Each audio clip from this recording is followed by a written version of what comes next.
Lalu ini, saya punya brand dari Setiawan. Bagaimana tips untuk percepatan brand grow? Setiawan Dwi Tanto. Percepatan, acceleration brand growth. Iya. Mungkin ini ya, sama kayak aku ceritain tadi soal hoki. Jadi, ada buku yang bagus banget dari Malcolm Gladwell namanya Tipping Point. Jadi, tipping point itu adalah pada saat terjadi satu titik lonjakan yang sangat eksponensial. Nah, menurut aku lonjakan yang eksponensial itu terjadi karena itu hoki sebenarnya. Karena brand kita berada di tempat yang tepat, di waktu yang tepat, ketemu sama orang yang tepat. Contohnya misalnya gini, tahun lalu pada saat brand kita berkolaborasi sama Chelsea Eastline, itu tiba-tiba sales kita kayak gini, eksponensial banget, kayak golf stick, tiba-tiba kayak hockey stick gitu, tiba-tiba naiknya tuh kenceng banget. Nah, kenapa? Karena kita dapat satu lonjakan yang benar-benar out of the box banget gitu. Jadi, nah kita harus pikirin kira-kira di brand kita atau di bisnis kita secara keseluruhan, kira-kira yang bisa satu aja tindakan yang bisa kita lakukan itu bisa langsung naik cepet banget tuh apa gitu. Kalau di brand fashion tuh salah satunya adalah kolaborasi. Coba kita perhatiin aja brand-brand fashion di luar negeri yang booming. Sekarang ini lagi eranya kolaborasi. Contoh, Adidas bikin sepatu bareng Kanye West, namanya Yeezy. Itu tiba-tiba booming banget. Terus sebenarnya udah lama sih, Nike bikin sama Air Jordan. Sama Michael Jordan bikin Air Jordan booming banget. Terus lagi banyak brand-brand bikin kolaborasi. Supreme, XLV, Louis Vuitton, Nike, X apa gitu. Jadi itu salah satunya kalau kunci di bisnis aku di fashion, bikin kolaborasi. Nah, aku nggak tahu kira-kira di bisnis teman-teman tuh salah satu tipping point-nya itu apa? Apakah kolaborasi, atau ke produk baru, ataukah misalnya iklan baru, atau buka reseller, atau apapun, aku nggak tahu sih.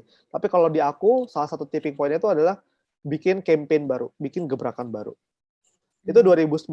2018, aku bikin tipping point-nya, gerakan baru itu aku kolaborasi jadi sponsor Asian Games 2018. Itu juga tipping point juga, gitu. Jadi ini ya, era kolaborasi memang sekarang ya, di mana-mana kelihatan, terutama buat fashion. Ini teman-teman harus nyoba nih, nyariin kira-kira yang cocok buat produk masing-masing, gitu. Dari Anindya Aprilanita, kalau kita memiliki brand fashion yang banyak pesaingnya dan kita brand baru, lantas promosi atau hal apa yang pertama kali kita lakukan untuk mengimbangi persaingan tersebut? Ini tadi kayaknya udah disinggung gue deh. First step that you would do kalau newcomer. Dulu ya, aku gini, aku mikirin ada plus minusnya sih. Kalau dulu waktu aku bikin Men's Republic pertama kali, aku bener-bener kan bikin nggak pakai mikir. Aku udah hajar bleh, nanti apapun yang terjadi, whatever will be lah gitu. Bagusnya adalah mulai dulu, tapi aku banyak salahnya. Tapi kalau yang sekarang, aku bikin brand skincare, bikin yang lain-lain, aku nggak hajar bleh, aku bikin proposal brand guideline-nya dulu, bikin riset dulu, bikin survei dulu. Mulainya lama, tapi jadi jauh lebih proper. Nah, setelah aku bikin banyak brand sekarang, aku bisa bilang first step-nya adalah pilih marketnya mau siapa. Itu yang menurut aku yang paling penting. Jadi, dengan sangat jelas, misalnya, oke, aku pengen masuk ke skincare. Skincare yang seperti apa yang aku mau masuk? Mau yang skincare yang organik, animal cruelty free, vegan, halal, terus mau yang harganya berapa? Mau harga yang di harga 100.000, 200.000, 300.000, terus pengen yang fokusnya itu kemana? Fokusnya itu lebih ke skincare, lebih ke kecantikan, atau lebih ke kosmetiknya, atau ke yang lain gitu. Jadi mengetahui dengan jelas market pertama kali itu menurut aku yang paling penting. Jadi nentuin dulu marketnya ya, terus target di situ gitu ya. Betul. Menarik. Oke, ini pertanyaan yang mungkin lebih spesifik ke Yasa nih. Pak Yasa, di kota mana yang paling tinggi penjualannya? Wih deh. Ada pemasaran khusus untuk di kota-kota tertentu. Wah, ini insider banget. Tapi ya. Oke, kalau aku yang di Men's Republic, paling banyak sekarang masih Jabodetabek, 2 Surabaya, 3 Medan, 4 Makassar, 5-nya itu Bandung atau Jogja. Ada metode pemasaran khusus? Enggak. Atau is there something Kalau yang aku ngelihat sih ya, Riz, ya, dari 5 kota terbesar itu, aku ngelihat itu sama persis kayak 5 kota terbesar di Indonesia. Jadi sesuai dengan jumlah penduduk di per kota sama kemampuan daya beli setiap kotanya sih, aku lihat sama. Jadi ya itu dari tempat-tempat yang mungkin konsumtif ya, kayaknya Jakarta Benar. kan lebih jauh lebih konsumtif. Kayak Iya, semakin di kotanya semakin konsumtif orangnya sih yang aku ngerasa ya. betul. Jadi By buat the way, Riz, aku pengen sharing satu lagi sedikit, ada slide. boleh silakan. Jadi ini aku kan punya brand skincare yang Taiwan namanya Naruko. Nah, jadi supaya kita punya brand itu message-nya itu sampai kalau kita kerjasama sama influencer pun itu kita kasih guideline, Riz. Jadi influencer nggak boleh ngomong di luar guideline kita. Gitu. Jadi supaya message-nya itu sampai jadi gini, kita kan minta si influencer ini sebagai messenger dari pesan kita. Kita nggak mau messenger-nya ini ngomong di luar pesannya. Jadi kita bikinin kayak gini. Keren. Jadi Ini ini kayak misalnya kata-kata penting harus disebutkan apa. Kalau dia dapat produk T3 harus ngomong apa, terus ngomong apa, Magnolia ngomong apa gitu. wow, ini itu ya jelas banget ya. Spesifik. Lumayan. Terus cara fotonya juga kita kasih tahu harus kayak gimana. Foto-foto sama video-video yang boleh di-post tuh bentuknya kayak gimana. Wah, oke. Gitu. Ini Naruko ini nggak produk dari Taiwan yang di rebranding di sini atau aslinya udah namanya Naruko? Namanya Naruko aslinya. Oh, oke. Jadi nama asli Naruko, cuma company aku bikinin branding lokalnya. Bukan branding lokal ya, kayak aku dari prinsipal Taiwan boleh sesuaiin gaya brandingnya. Tapi Jadi main distributornya ya, Sa? iya, kita single distributornya di Indonesia. Oke, got it. Gitu. Jadi logonya, warna color-nya udah dari Taiwan, cuma kita boleh implementasi dengan gaya kita masing-masing di tiap negara. Gitu. Wah. Jadi kita bikinin branding guideline-nya seperti ini, guys.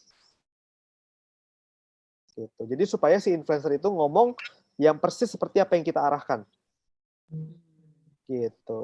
Jadi targeted ya. Jadi untuk branding pun kalau dari orang lain, menurut orang lain tetap sesuai gitu ya sama apa yang kita mau. Iya, karena kan misalnya gini, kadang kita kasih influencer tapi kita nggak kasih kayak nanti ngomong ini ya. Akhirnya semua influencer ngomong dengan hal yang masing-masing itu berbeda-beda. Gitu. Oke. Ini pas ada yang tanya mengenai skincare nih. Perkasa Muhammad nih. Malam Kak Yasa dan Karisa, saya mau nanya, kebetulan saya ini ngerintis usaha skincare yang berasal dari penelitian dosen dan diajukan salah satu program di Puspitek untuk bisnis teknologi. Umurnya masih setahun, Kak. Gimana ya, Kak, untuk tetap bisa keep going dalam memulai usaha tadi?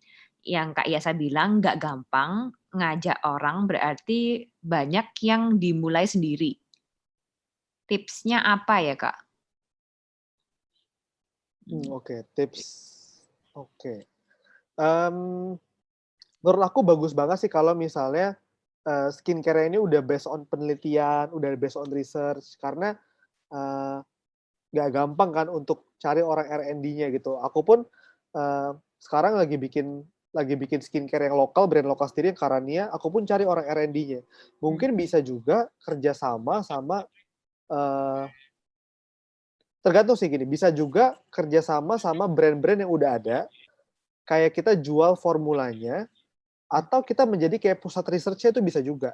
Gitu. Atau kalau emang pengen bikin brand sendiri ya boleh juga, tapi yang pasti ya balik lagi ke yang tadi sih, harus tahu marketnya.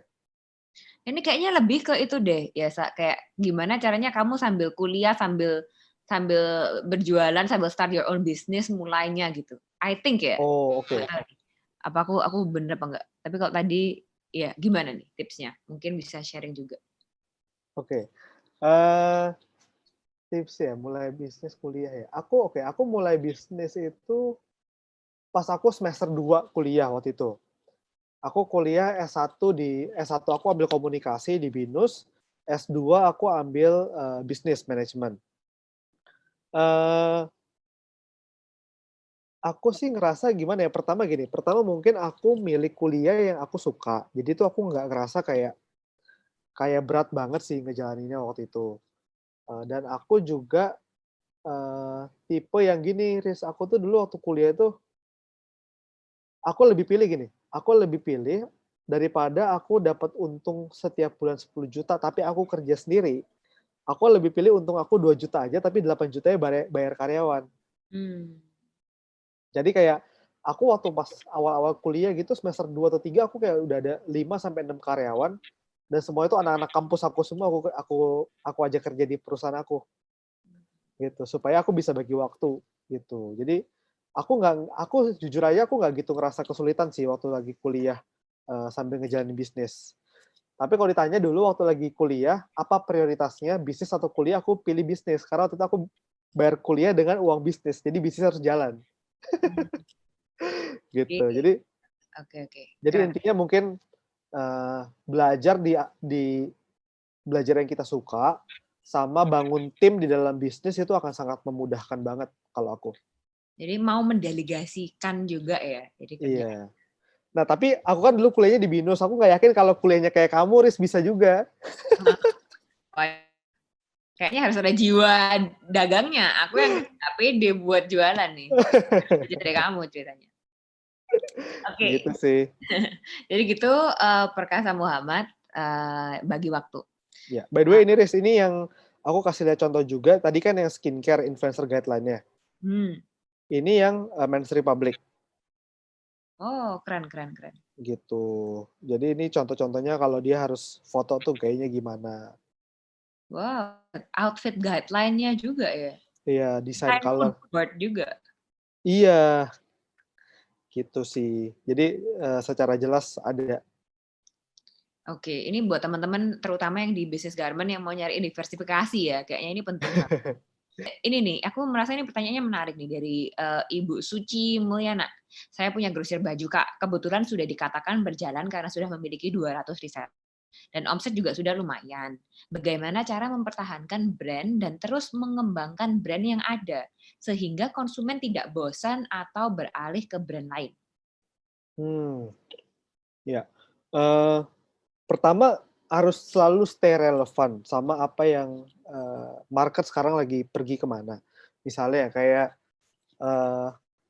dulu ya aku ngerasa gini, dulu 5 tahun yang lalu waktu aku mulai Men's Republic pertama kali, eee, jualan tuh beda sama sekarang. Dulu itu jualan itu kita jualan fungsi. Misalnya, sepatu kita ini terbuat dari bahannya apa, materialnya ini, beratnya ini berapa gram, pokoknya fungsi deh, kita ngomongin material. Tapi hari ini, kita ngeliat market itu udah nggak menuju ke sana. Market tuh udah nggak ngeliat fungsi. Market ngeliatnya cerita, ada story-nya nggak sih ini sepatu? Uh, oh produknya Men's Republic yang kali ini kolaborasi sama Chelsea Island. Gue nggak begitu peduli deh sama materialnya apa, tapi ceritanya ini buat Chelsea Island. Apalagi story-nya itu kerja sama Chelsea Island, udah gitu semua profitnya didonasikan kepada yayasan sosial. Wah ini story-nya kuat banget nih gitu. Nah sekarang itu, jadi kita kalau aku ngelihat market itu sekarang lagi bergerak bukan lagi masuk ke function oriented, tapi udah mulai masuknya tuh ke story oriented. Dia selalu ngelihat story-nya ini dari brand ini kemana sih perginya gitu. Jadi mungkin jawabannya adalah harus selalu stay relevan. Cek ke market. Sekarang nih market nih lagi relevan sama isu apa sih sebenarnya? Gitu. Sekarang nih market nih lagi bergerak kayak ini, lagi pedulinya tuh kemana? Nah, kalau aku ngelihat market aku sekarang lagi peduli itu sama hal-hal yang berbau ada ceritanya. Ada brand story-nya, dibikinin kayak ada, ya dalam tanda kutip gimmicknya lah, gitu. Bukan lagi sekedar fungsi produknya. Nah, aku nggak tahu nih kalau mungkin tadi kan Ibu bilang kalau bisnis Ibu ini bergerak punya 200 reseller. Mungkin sekarang story-nya adalah orang lagi mulai cari reseller, cari uang tambahan karena COVID gitu. Berarti mungkin bisa diganti copywriting iklannya bukan lagi jadi reseller biasa, tapi gimana caranya ibu-ibu, emak-emak bisa mendapatkan uang penghasilan tambahan di saat Covid gitu. Aku nggak tahu sih gimana, tapi intinya harus membuat message yang relevan sama yang terjadi saat ini. Hmm. Oke, itu. Jadi coba bikin story-nya ya. Story-nya tuh gimana biar orang tetap nginget gitu ya. Aku inget banget apa namanya sepatu apa sih itu yang kayak setiap kamu beli $1 dikasihin ke orang di Afrika. Oh, Toms. Ya sepatunya ya udah bentuknya gitu aja, tapi kayaknya Iya, benar. terus orang-orang inget. Nah, sekarang pun aku nggak inget brandnya, aku inget mesin ceritanya. Iya, betul. Jadi biar stick di kepala gitu ya. Ini nih Kak Yasa bisa cerita nggak untuk Men's Republic gimana caranya bisa sampai nyampe ke berani melangkah, #berani melangkah. Apa dari awal udah begitu? Oke. Jadi enggak, waktu kita pertama kali bikin Men's Republic, tagline-nya itu adalah, "Wherever you go," kemanapun kamu pergi. Terus akhirnya berubah lama-lama menjadi Berani Melangkah. Kenapa akhirnya datang Berani Melangkah? Jadi itu butuh perenungan yang panjang sih, Riz. Waktu itu aku kayak mikir, eee, andaikan aku ngulang hidup aku dari awal, kira-kira apa sih satu hal yang selalu aku pegang, sampai aku bisa balik lagi ke titik hari ini gitu. Nah, aku ngelihat satu, intinya cuma berani melangkah. Karena aku mulai Men's Republic, aku nggak dikasih modal hibah sama orang tua, sekian, nih gue kasih duit segini, coba lu mulai bisnis gitu.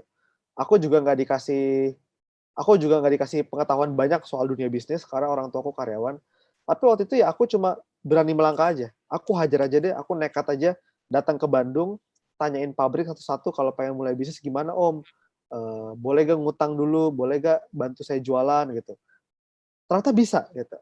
Terus aku mulai berani melangkah, sewa kantor pertama, mulai berani melangkah, hire karyawan pertama, karyawan kedua, mulai berani melangkah, bikin bazar pertama gitu. Jadi aku ngerasa aku tuh bukan orang yang pinter. Aku bukan orang yang pinter, aku nggak jago secara otak tuh aku ngerasa biasa-biasa aja, tapi aku cuma orangnya ngotot aja. Aku, aku nggak gitu pinter, tapi aku rela kerja keras gitu, aku rela ambil resiko. Makanya aku ngelihat message ini yang harus aku masukin ke dalam brand aku. Nah gitu, akhirnya kenapa brand Men's Republic ini punya message berani melangkah, itu lebih karena cerita personal aku memulai brand itu. Wah, keren. Kayaknya itu ya, kali yang penting kita coba mau ngelangkah dulu, mau melakukan sesuatu dulu, baru di sana kita naruhin effort-nya di sana gitu ya. Iya. Pelan-pelan berkembang. Ini mungkin pertanyaan terakhir deh ini. Sebelum kita nutup ya. Ini teman-teman kayaknya pertanyaannya tambah lama tambah banyak nih. Jadi maaf kalau ada yang belum kejawab. Ini dari Pak Ganda M. Pamungkas nih. Selamat malam Ibu Rektor dan Pak Yasa. Mohon pencerahan Pak, history dari berapa kali brand. Mungkin bukan transisi aja ya, tapi juga nambah brand yang Bapak lakukan. Seberapa besar pengaruh yang dirasakan khususnya terhadap consumer awareness-nya, Pak, dan output secara real terhadap company growth itu seperti apa? Terima kasih, mohon pencerahan. Oke, aku kan mengalami beberapa kali perubahan brand ya. Ada yang sampai perubahan logo, ada yang nggak nyampe perubahan logo, hanya perubahan gaya warna, perubahan produk gitu.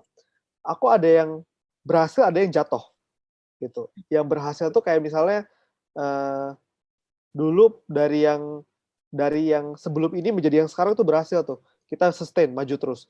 Tapi sempat nggak berhasil. Itu kayaknya nggak berhasil tuh tahun 2016 ke 17 tuh nggak berhasil. Kenapa? Karena waktu itu kita awalnya tuh jual sepatu di harga 200.000 waktu itu. Nah, waktu itu aku nekat, aku langsung jual masuk ke harga 700-800.000. Jadi loncatnya kejauhan. Kenapa kayak gitu? Jadi karena aku mikir gini, dulu tuh aku jual sepatu harga 200.000. Aku ngerasa, aduh, jual sepatu murah tuh capek. Kenapa nggak jual sepatu yang lebih mahal, yang secara harga lebih banyak, nggak gitu banyak ngurusin customer gitu loh, Riz. Dulu aku mikir kayak gitu. Naikin profit margin gitu ya? Iya, jadi aku shift dari produk non kulit, dari yang kulitnya itu kulit imitasi, Hmm. masuk ke produk kulit asli, leather asli. Jadi waktu itu bener-bener kayak shifting nekat banget, dan aku bener-bener ganti warna tuh semua post Instagram di-delete dari awal, warnanya diganti, photoshoot ulang semuanya, dan aku ngerasa, wah ini pasti udah looks-nya udah mahal banget nih. Akhirnya kita mulai produksi sepatu yang harganya mahal banget, dan ternyata flop, gagal, nggak berhasil. Tetap orang selalu cari sepatu yang murah, gitu. Di situ akhirnya aku belajar, oh ternyata kayaknya market aku udah kebentuknya itu di harga 200.000 waktu itu. Ini tahun 2016. Akhirnya kita cuma naiknya itu pelan. Akhirnya sejak kegagalan itu kita rugi banyak banget, banyak produk mati. Akhirnya kita mulai produksi pelan-pelan, bukan yang 800.000, 700.000, mulai produksi yang lebih murah. Sekarang itu best price kita udah di harga 300 sampai 400.000. Jadi transisi brand itu bakal bisa berhasil, bisa enggak sih. Aku ngalamin ada yang berhasil, ada yang nggak berhasil. Eh, Lagi-lagi sih sebenarnya nggak berhasil itu ya karena aku nggak kurang riset, karena aku kurang ngedengerin eh, market maunya apa. Aku lebih ngedengerin aku maunya apa, gitu. Aku lebih pengen jual sesuatu yang mahal deh. Kenapa? Kalau jual sesuatu yang mahal, profit lebih gede, packing nggak terlalu banyak, orang gudang nggak terlalu banyak, gitu kan, lebih simpel semuanya. Tapi ternyata ya market nggak ke situ, market maunya yang masih mau yang murah-murah. Ya udah akhirnya aku balik lagi ke yang lebih murah. Itu di bawah Men's Republic atau brand? Iya, di bawah Men's Republic. Nah itu juga aku juga belajar satu hal. Kalau misalnya brand kita udah uh, murah, kita pengen bikin second product yang mahal itu susah. Lebih mudah bikin brand, kalau kita udah punya brand mahal, bikin second produk yang murah lebih gampang. Jadi sudah ada kebentuk marketnya sendiri ya, dan itu untuk ngubah itu jadi susah. Iya, betul. Dan mungkin harusnya kalau mau kayak gitu pakai brand lain lah ya. Kayak misalnya Wardah bikin Emina untuk yang lebih murahnya lagi. Oke. Gitu. Menarik, menarik. Jadi begitu, ini untuk terakhir bisa ya menyampaikan something closing statement atau pesan buat teman-teman yang sekarang ini lagi ngerintis atau lagi trying to grow the business untuk tambah besar, yang ada di retail, yang ada di personal branding, ada tips-tips nggak buat di sana? Atau Oke. pesan-pesan? Mungkin ini sih kesimpulannya kalau dari aku, brand itu adalah soal experience gitu. Jadi sebenarnya orang mau beli brand kita itu bukan karena mau dapat produknya atau dapat servisnya, tapi orang itu pengen merasakan experience apa dari menggunakan produk itu. Terlepas mau produk itu murah atau mahal. Pada saat orang mau beli sendal Swallow, ya dia pengen merasakan experience, ih enaknya beli sendal yang murah gitu. Dan ini sangat valuable banget, sangat affordable banget. Tapi pada saat orang beli LV, ya sebenarnya dia bukan mau produknya, tapi dia pengen experience statusnya, karena gue pakai LV orang jadi lebih pandang gue, orang jadi lebih ngelihat gue, lebih look up ke gue. Nah pertanyaannya adalah experience seperti apa yang pengen kita ciptakan pada saat orang pakai brand kita. Nah itu yang harus dipikirkan, dan it's a $1 billion question. Waduh, keren, keren, keren. Ini jadi mulai nih teman-teman, experience seperti apa yang kalian kepingin customer kalian itu rasakan. Dan itu nanti mulai tuh biar jadi sukses depannya. Oke, kalau gitu terima kasih banyak. Ini Pak Yasa, Rere, apa ada di tempat? Ini ada hal-hal yang mau disampaikan? Ini keren banget nih Pak Yasa. Kita dapat banyak insight hari ini tentang branding. Baik, terima kasih Pak Yasa. Hari ini sudah Thank you Bu Tere. dia hadir. Banyak menginspirasi hari ini yang hadir mahasiswa S2 dan para UKM serta inkubator bisnis dari kampus. Dan saya melihat excited banget karena banyak ilmu yang mereka dapat dalam acara malam ini. Next, jangan bosan lagi kalau kami undang ya. Siap. Baik, terima kasih juga teman-teman yang lain. Jangan lupa tadi ada info apa dari admin. Ini adalah seminar yang ketiga kami. Next, semoga ada seminar-seminar berikutnya yang lebih oke. Dan selamat malam, salam sehat, sampai jumpa. Terima kasih Bu Rektor. Thank you Bu Risa, thank you Bu Ya. Rere.